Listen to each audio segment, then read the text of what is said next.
Alright folks, today we're going to be talking about some of the shots and lighting I did for a video I put on my channel recently. If you haven't seen it, I'll link it below. What's in the video? I hear you asking. It's got some landscapes, some on-set behind the scenes shots, me eating cereal, me reading a Titanic book, the usual stuff. So most of this was shot on the Sony FX30 with a few Komodo shots here and there, which I'll get to. And I used these new DZO Pavo anamorphic lenses, which are really good. They're tiny size, they open up to 2.1.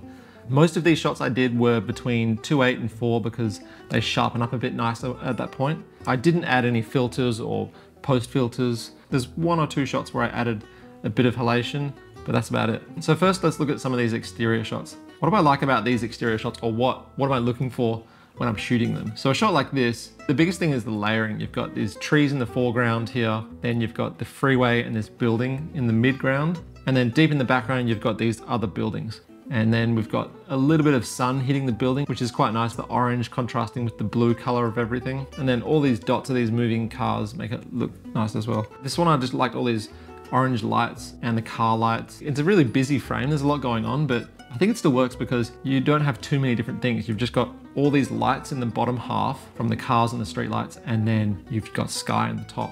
This one here is sort of the basic rule of thirds, the wall cutting through the frame here, and then in these 2/3 you have this road curving off. And then what I think is great is the rear taillights reflect on this wall. I think that's cool. And then I like these simple 3 numbers here. I think if I was to do this again, I would probably frame down ever so slightly just so there wasn't this huge amount of dark blank space at the top here. But you know, it's fine.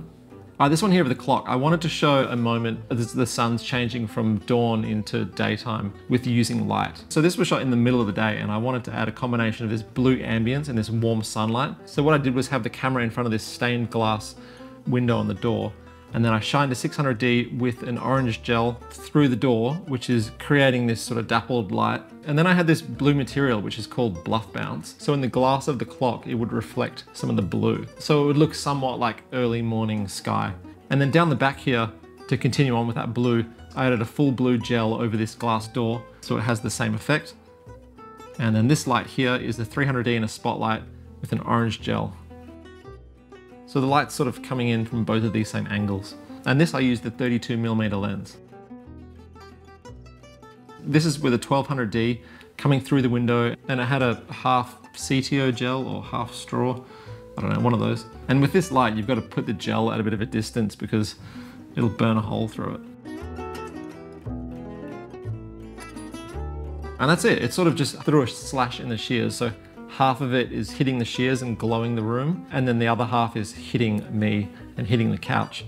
And it's also hitting the bowl here and then lighting into my face from the bowl. This was one of the few shots I did on the Komodo first before I switched to the FX30. And why did I switch to the FX30? I don't know, because it's a bit smaller and easier to use, and it fits nicer on this little slider that I've got, which is a pretty cool bit of gear that you can control it with your phone. And it's good for like tabletop stuff, or when you want to repeat the same move over and over again, or you just don't want to have to ask someone else to push a slider for you and you can do it yourself.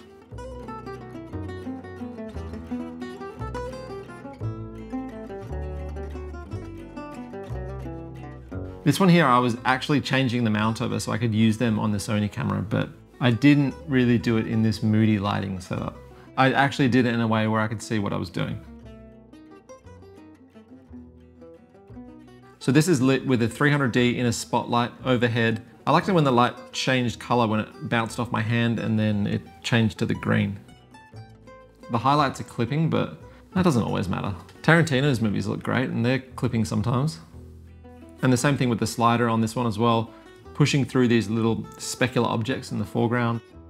This one was with that light hitting the shears again in the background. Then I also had a panel light just inside here, which was wrapping the light in my face a little bit more.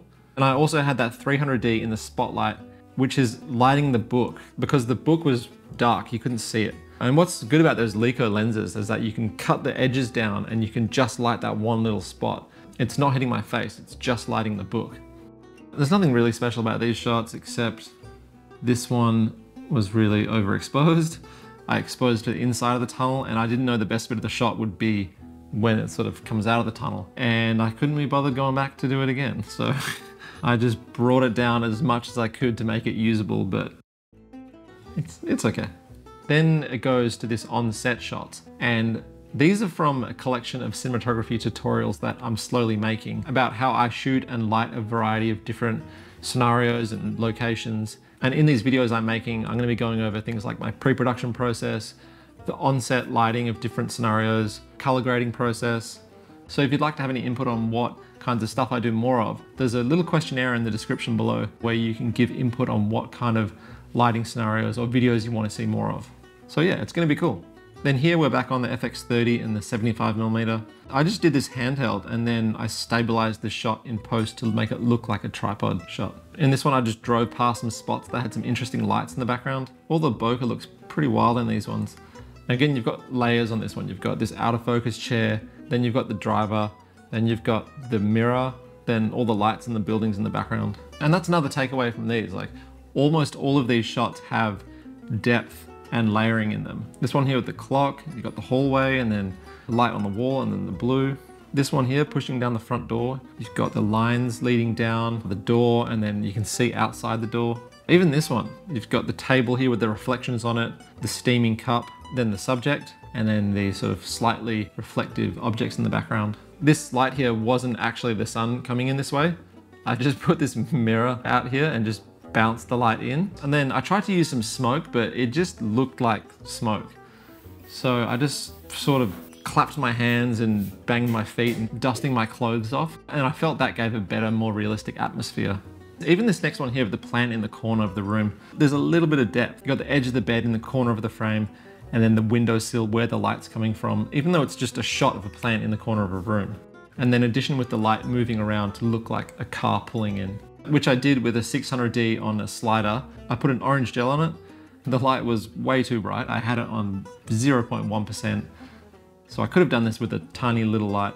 So I'm just pushing in on the slider and then panning it across the room. Then for this blue colored light, I used an Aputure MC and clamped it to the windowsill. And I put it in this little nook up here so it looks a bit more like the light was coming from the outside. When the light was on this wall, it didn't look as real, like the light was meant to be coming from the outside. More layers on this one, shooting this on the 75mm through the car, and the focus is a little off, but you know, YOLO. And I don't know what the story at the end here is, but yeah.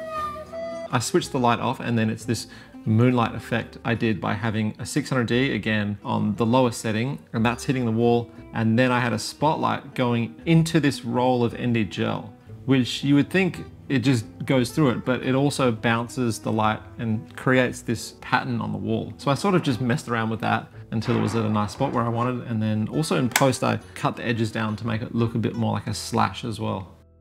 Yeah, all right, I think that's it. Let me know if you have any other questions about some of the shots in the comments, and bye.